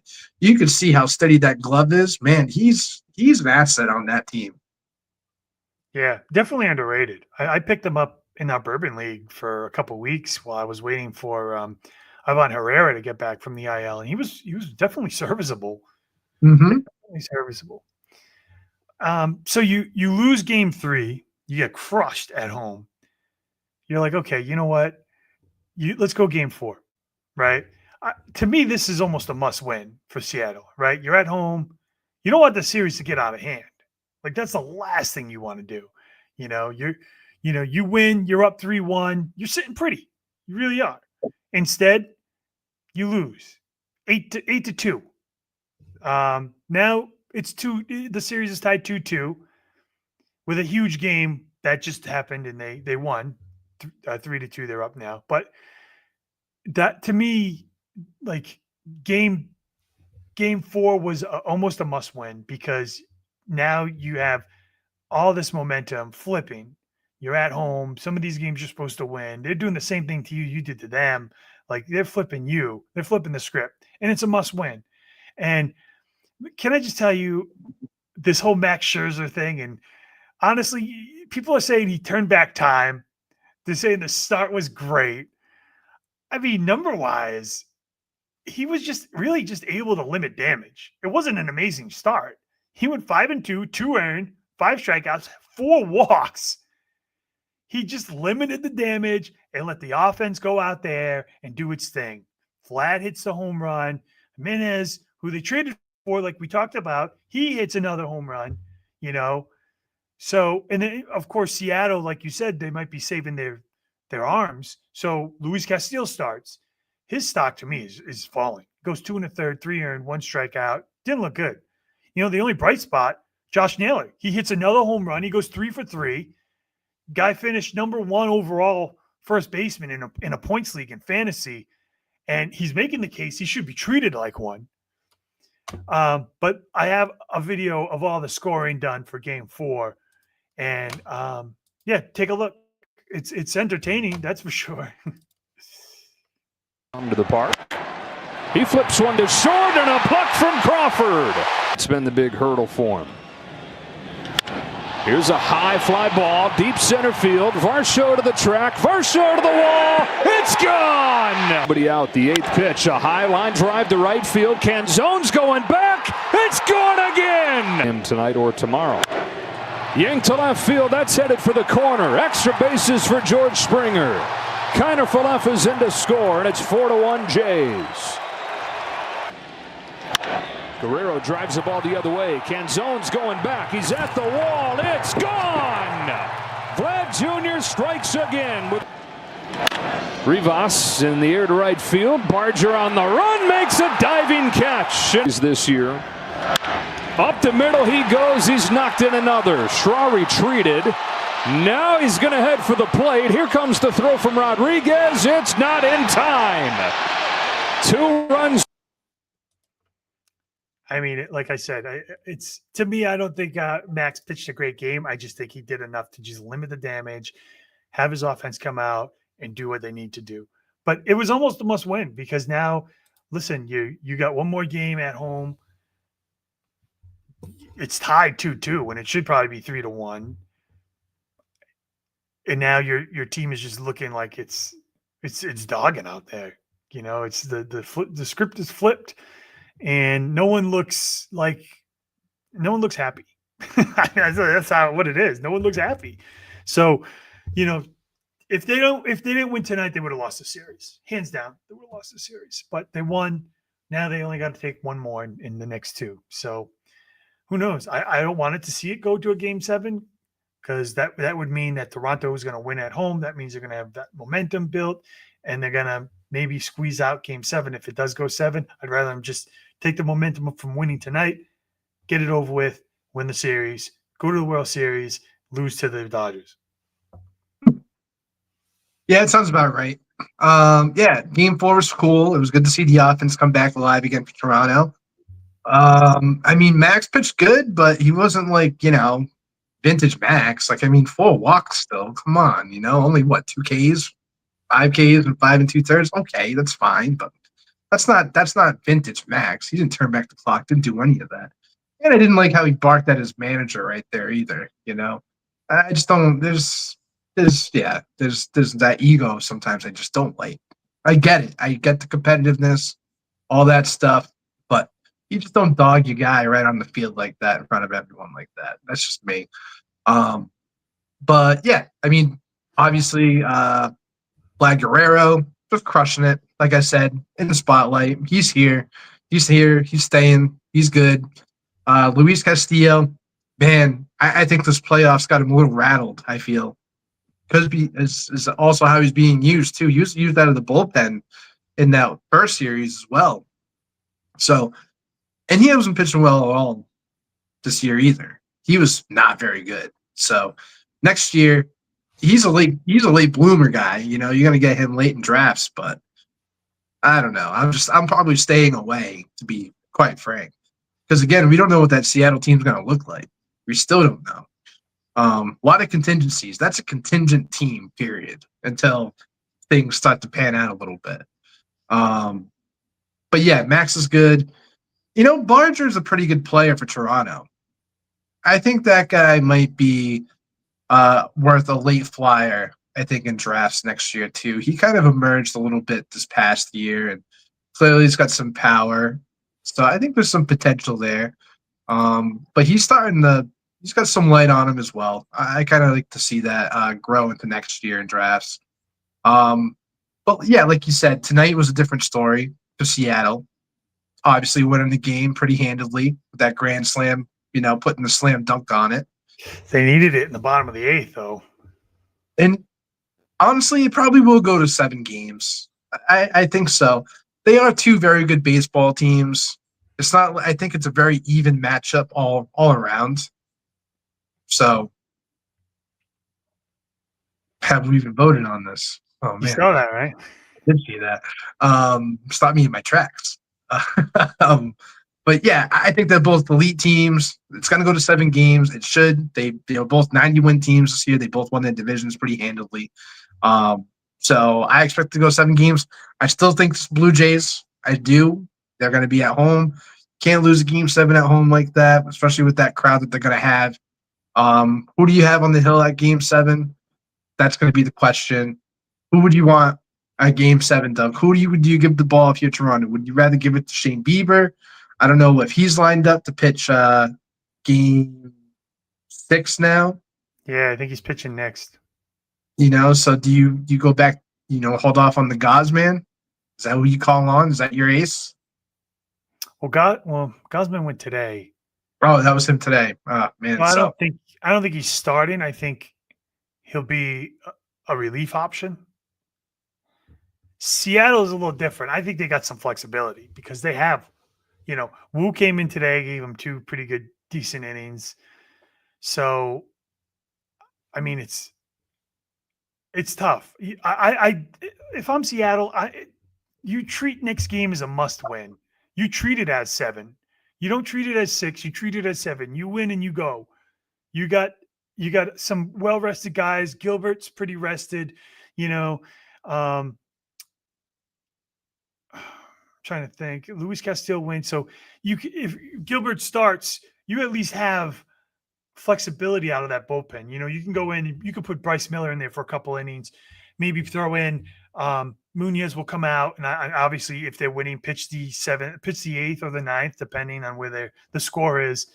You still have Wu who could come out and pitch too. So there is you have flexibility, but I think you treat game 6 as a game 7 and you win. You go out to win. You don't play for tomorrow. You play for today. You have to. You have to. We said earlier we have to win in order to play another game. So you got to do what you got to do. It looks like tomorrow they got Savage pitching in Toronto, and it looks like Mariners right now is TBD. So maybe they are saving because Bieber pitched game 3, right? So, man, and did he pitch today? I was pretty sure Gosman. I know Gosman started the game. So maybe they are keeping Bieber for 7. But see, what if there isn't a 7? It's like there might not be. Right? Why do that then? I don't understand the mentality behind that. Get to a game 7, then talk. Like don't assume there'll be one. This Savage, he did look good his last start, and if I'm Seattle, I'm thanking God that he's a starter. I really am. I don't get it. I don't know. Yeah, that's going to be a short lease if that is going to be the case. Yeah. So then we go to from the American League to the National League, where you have the Brewers and the Dodgers. I think we all figured out who's going to win this game. I didn't think you're looking at maybe a sweep possibly today. They're up 3-0. Thought maybe the Brewers would take at least one. But man, let me tell you. So here's a play for the ages, right? Dodgers load the bases in the top of the 4th with 1 out.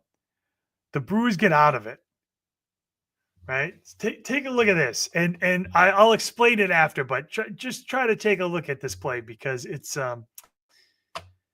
is wild. So take a look. Skies one to center, and Muncy skies one to center field. Hit well. This one's got a chance. Freeland going back to the wall. He leaps. It's in and out of his glove, but he caught it. And now chaos on the bases. Might have a play at the plate. The throw. Not in time. No, he's out. He's out. It's a force play at the plate. It's going to be a force play. It's no catch. Yeah. It hits the wall off his glove. And now it's a force play at home. Let's see. And the throw beat him. Yeah. So you're going to have bases loaded and 2 outs. 3 outs because Contreras ran to third. He ran to third. So we'll break that down a little bit because it's a wild play, and I don't think anybody's ever seen one. So Sal Frelick doesn't make the catch. The ball's in and out of his glove. It ricochets off the wall. He throws the ball home. Now there's 1 out. You get the bases loaded, 1 out. Throws the ball home. He got a force out. So that's number 2, right? Then you have Will Smith, who was at third. He ran back to second, thinking he was going to tag up, but the ball was never caught. So he didn't have to tag. So because he was at second, William Contreras ran to third, got the force out, the final out of the inning, got out of the inning. Everyone thought the ball was caught and they had to tag up, which explains the play at the plate and why it took so long to develop. Now, some of the other top storylines from game one, I have a clip right here for some of them. Take a look, and then we can start breaking it down a little more and talking highlights. Little hype video. Wait till I get my money right. And a swing at a miss. That was a curve. Did he go? He did. And now throw to first. And he's got Durbin picked off. Snap throw by Freeman to second base and out. And Churio is rung up. Pitch. Yelich a swing at the fifth and puts him down in order. And a called strike three. That is a swing. Collins unable to check it. And that changeup is riding again. Snell. And he rings him up. Blake Snell drops a big curve. Out of the sixth. Freeman a high fly ball to right. And Freddie Freeman sends one out of here. And he's given the Dodgers the lead in game one. Full count. And it is ball four. And Mookie Betts draws a bases loaded walk. Bases loaded. Nowhere to put him. Terang, a swing and a miss. And Blake Trinan closes the door. What a fun video. What about Blake? Huh? He's back. I know, huh? I mean, listen, it was weird because for the Brewers, it was pretty much a bullpen game, right? I mean, if you watch it, which is weird because I don't know why they're doing that. Which is why I said they need a number two. They need another starter in there because, I mean, we'll talk about it later on. But so and pitching is their issue, but there's so many times where there's only so many times you can turn to your bullpen before it just implodes. And I think that's what you're starting to see is just that overworked bullpen, right? I mean, they need starters that can go past 4 innings, which is why they're not going to win this series, right? That bullpen needs a rest. But for this game, for the most part, it did work. I mean, it was 2-1. It's not like the bullpen didn't do its job. Right, they loaded the bases in the 9th, but they struck out with the bases loaded. So, for the Dodgers, on the other hand, I mean, I think this is why they'll win the series. They have the pitching, right? They give their bullpen a rest. Their starting pitching has been nothing but dominant this entire postseason, which is weird because the beginning of the year and most of the season they were kind of just gone. It was wild, right? So Blake Snell goes out, gives you 10K, 8 innings, right? I come to this conclusion that he's the guy who pulls people in the playoffs. Like he just pulls you in because he dominates, right? And then you draft him early, you draft him extremely high in the fantasy, but he disappears. And then he makes an appearance back at the playoffs. Now, if he was healthy all year, yep, I would say probably right up there with right after you maybe Scooble and Crochet, right around there. You can't 1 to 3, you can't go wrong with either, but he's not. So, I don't know where he's going to go, but I know these playoffs are making it so that people are going to draft him a lot higher than what he should be. And on the other thing is it's good to see Freddie hit a home run. But let's be honest. Like he's older, he hasn't performed most of the regular season. So I hopefully people aren't gonna reach, but who knows? Maybe he'll hit another grand slam. They win the World Series because of it. He becomes a hero, and now he's the top 1-2 first baseman off the board again. That's what the playoffs do. They breed early draft picks that are wasted. Yeah, I mean, Freddie's a legacy player. That's what he is. He's turning into a legacy player. One of the best first basemen, I think, in the past 10 years or so, I think you can make an argument, a testament to that. He's up there with, obviously not the power of like Albert Pujols, but again, a consistent player, a team leader.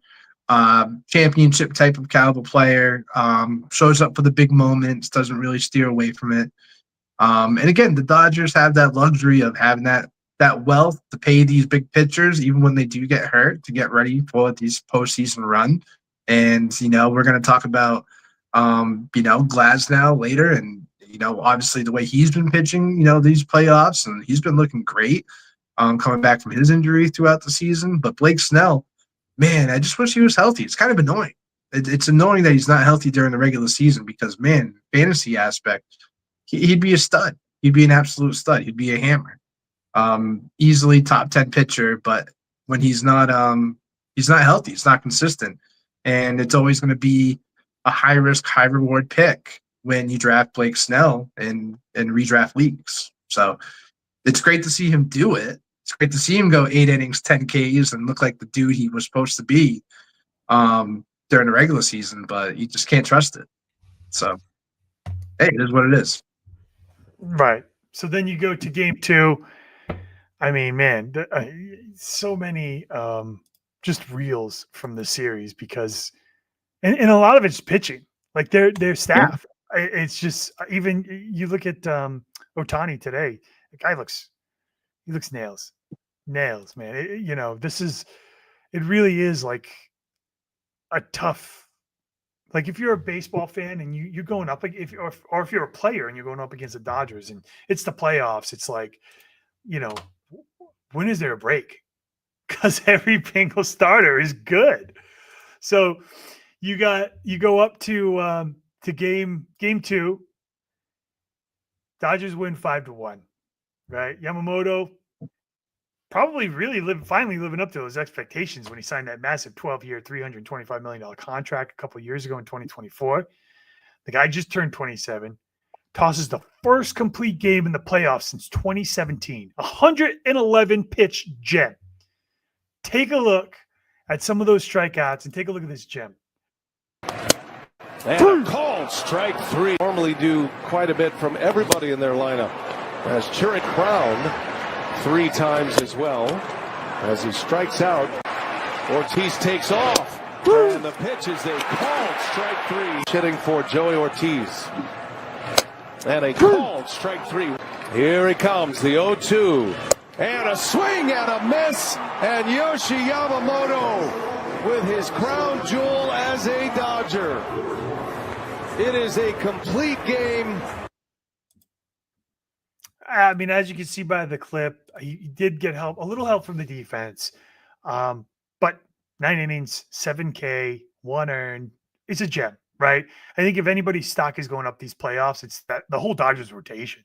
I mean, this is the type of outing everyone expected throughout the entire year with Snell, with Glasnow, Yamamoto. Like, this is what you expected them to do, Scoring wise, Brewers struck first. They hit a solo shot. It was Jackson Chourio in the first, but that was it. You had Teoscar Hernandez, Max Muncy all had solo shots. That was Muncy's 14th career postseason home run, which set the Dodgers record, by the way. And then Page, Otani, Tommy Edman each had an RBI. I think the real question is the staff from like a fantasy perspective is the real question when I'm looking at him right now, right? I always said, like, for me, I love Glasnow. I mean, the frame, right? He's just a big, gritty, like Southern, like guy you would think like worked in a farm and just ended up coming up and becoming a great starting pitcher, right? He just has the baseball frame, and he, to me, is one of my favorites in that rotation to own. But he's probably the least reliable of the 3. Now that you look at it, right? I love Snell, but you got the injuries. Yamamoto had a great year. That's carrying into the postseason. But I think I fell into that postseason fantasy trap. Like, I think I'm there, right? The trap, like I just said, where you kind of value guys based on playoff performances rather than what they did all season. I will say, and I stand by this, I will still only draft one of these guys. As much as it would be nice to have all of them on my team, there's just no way. It's just too much risk involved with these guys, And of course, the Dodgers are going to have a 6-man rotation. They already said they were going to. What's it going to make up? I mean, we know 4 of the 6, but I don't know the other 2. Maybe Sheehan, is going to be in there, and Tony Goslin will come back. But I don't know. It's tough. You know, when I look at the four, I don't think of Ohtani as really more of a pitcher. I think of him more as the hitter.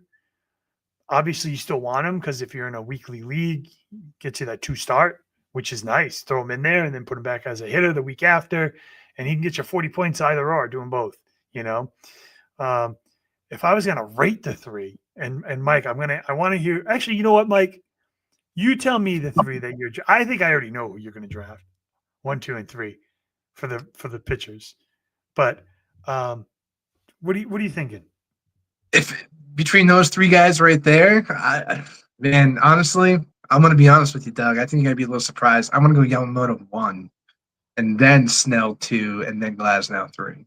Why? Snell's your man.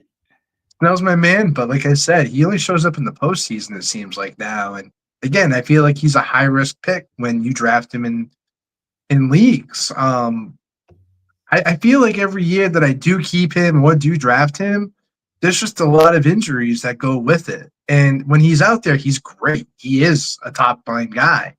But it's just there's a track record there. And with Yamamoto, too, I think he's just settling into his role in that rotation. And I shouldn't be too surprised by this performance, too, in this game, because I think a lot of these guys that do come from the KBO are ready for these big moments. They're not used to these big, intense crowds and every pitch matters. They've been in those same scenarios in the KBO and also in international play. So they're in their element, I feel. Like Yamamoto, I feel, is, like you said, he's 27 years old, but I still feel like he's right in his element in this type of atmosphere. So, I think next year, I think he's trending up. I really do. And with Blake Snell, it's a high-risk pick, but high risk, high reward at the same time. He's got a high ceiling. And I'd say Glasnow is, again, 1B with that. When he's on top of his game, he can go just as good as Snell can. But again, it's the track record with the injuries too. So again, I take the consistency, and I think Yamamoto next year is going to be better than he was this year. And he was still a top, 15, 20 pitcher still. So I think this year he could potentially be a top 10 pitcher. I think that can be realistic. Right. So if you say you, okay, so you're drafting, you draft Yamamoto because he's the one you wanted. Let's just say you go out and you get him. Yep. Then it comes back around. Well, no, say 2 rounds go by, and Glasnow's still out there. Would you take him? Would you want 2 of those guys on your team? Probably not, because I honestly think it's because I'm saying Yamamoto is not a slam dunk. Something could always happen to someone, right? That's just how it goes. But I just think there's a higher risk with those Dodger pitchers that have just been injury prone for a while. And again, they're going deeper in the series now too. Looks like they're going to go to the World Series again, make another push here, have another shortened off season. It's just there's a lot of elements that go into it. So they're going to be in no rush, especially earlier in the season, to get these guys going, with their innings. I think they're going to slowly build that up. Again, until what they just did this past year was, metal to the pedal once they needed to. So yeah, it's tough. It's tough, but I'd rather not have 2 Dodger pitchers. In my other league this past year, I think I made that mistake. We had a 14-team league. It's a very, very pitcher-heavy league, so everyone's drafting pitchers pretty much the first 2 rounds, unless your name is Aaron Judge or, Ohtani. But really, it was all pitchers. I had the 14th pick, so I had the snake pick. And I went Yamamoto, and I went Blake Snell, thinking, hey, Dodger lineup, Dodger team, a lot of wins. And then really it was kind of a crux because they went to that 6-man rotation. And then you also had Blake Snell, who was hurt for the majority of the season. So you had a wasted roster spot on a top pick. And you just don't want to be, holding that back. So I guess really it depends also, too, on what your team is building out to look like, too. high risk pick. Do you have already a high risk team? Do you want another high risk guy on that team too? There are different things, but I'm probably staying away from multiple Dodger pitchers on a team. Yeah, no, that's true. I'm just thinking though, like, a couple rounds later, say you already have Yamamoto, and a couple rounds later, Tyler Glasnow's still there. It's a tough thing to pass up. It really is. When he's going, he's a quality arm, but there are a lot of other factors to that. Him or Snell. Like the Dodgers, like you said, they're just so lucky because their offense can carry them when their pitching isn't there, and those two pitchers rarely pitch 180 innings, so there'll be some cap. Plus, you want to hold them back anyways for the playoffs. So you're not gonna, if they do get hurt, why rush them? Take your time, because we know what you can be like when you're 100% in the playoffs. So, but it's tough. Like it really is. It's like dangling out chocolate. I love chocolate, and I always love to eat chocolate. So if I did see a Tyler Glass down there, everybody's probably like, what is this guy talking about, chocolate? But I have a sweet tooth, and Tyler Glass now to me is one of those pitchers that is like a sweet tooth pitcher where you want pitching, you love pitching. He's there 2 rounds later than you thought he would be, and you want to draft him just to fill up and get a quality arm. But that could come back and bite you. And yeah, you make a great point. I mean, it's tough. It would be, in that scenario, it's tough to pass up. Where do you draft him? What round do you draft a Tyler Glasnow? Probably 5th. You draft Cole before that? Garrett Cole? Ooh, that's tough. I think I'd draft right around the same. I think they'd be going about the same time, because Cole, you're not getting for about almost a half year. Glasnow, at least he'll be healthy to start the year, so you'll still have him. It's I don't know. It's tough.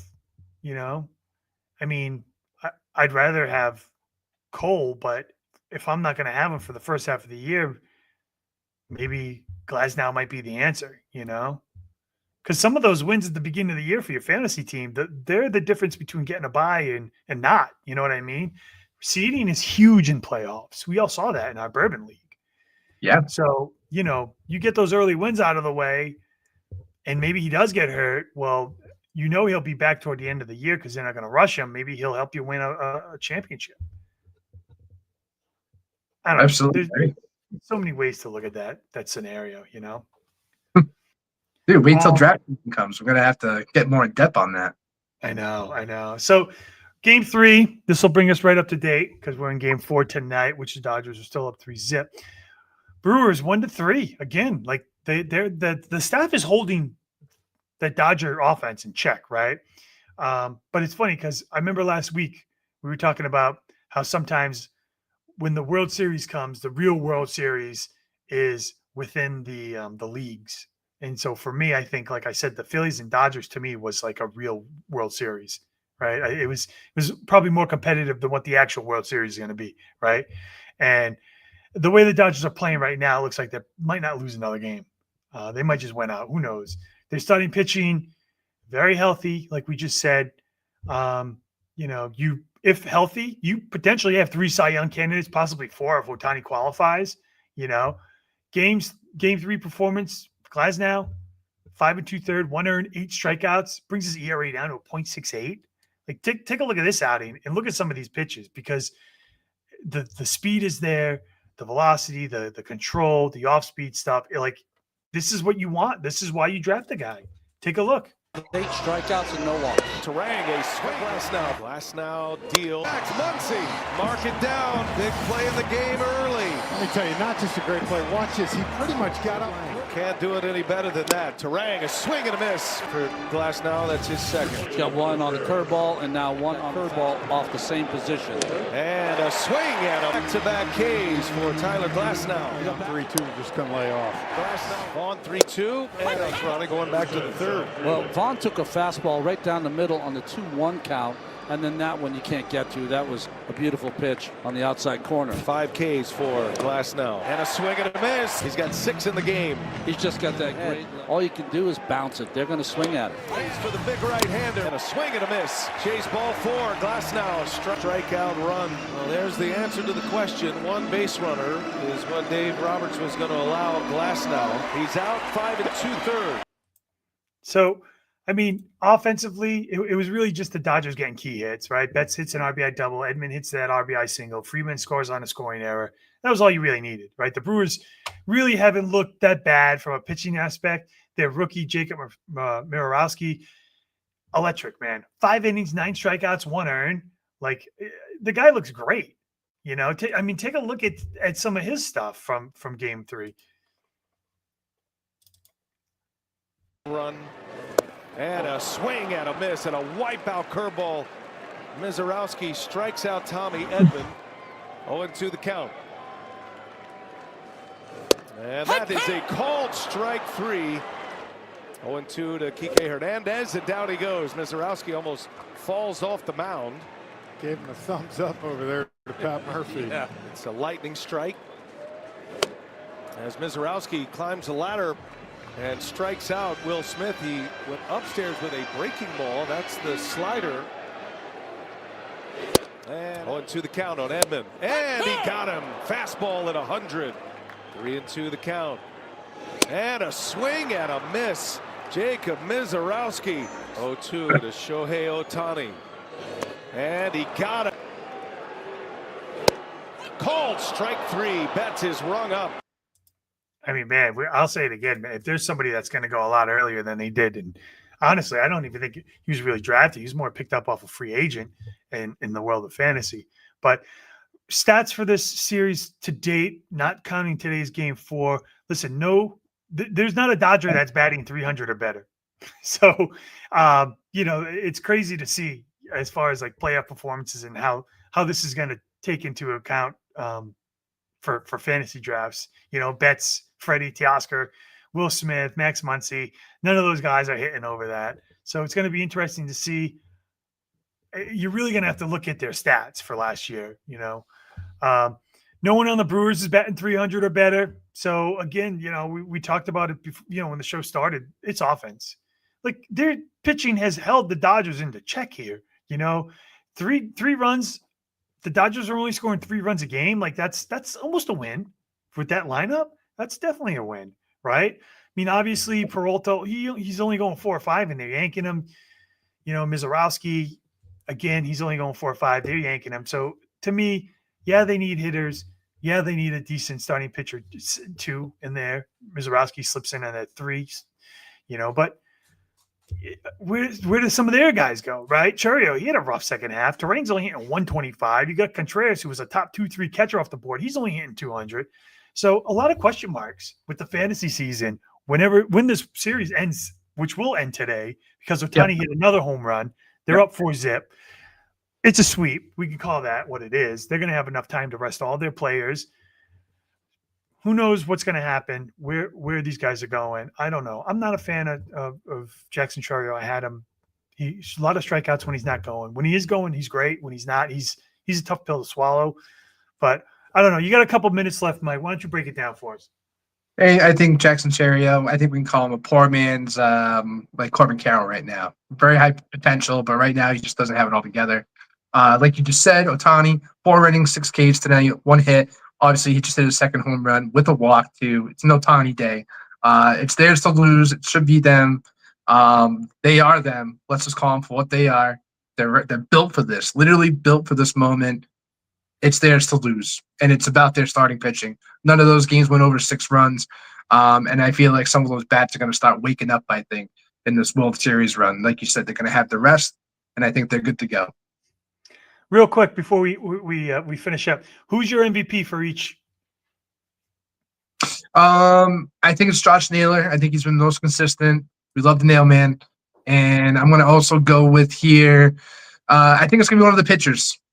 I think you can give it to Yamamoto. Yeah, game one run. All right, so we had a chance to go around the league, talk some fantasy playoffs. We'll be back again live next week as well. We'll be talking World Series. Yeah, that's about it. Gotta hurry up. We're past our time. So much fun, right? So for Mikey V, I'm Doug. This is Bourbon and Ball. Finish your drink. Go to bed. Ladies and gentlemen, thank you for tuning in to Military Broadcast Radio. As we wrap up today's show, we want to remind you that the podcast of today's episode will be available right after we go off the air. So if you missed any part of the show or want to listen again, be sure to check it out. And remember, we're here to support and honor our veterans. Your story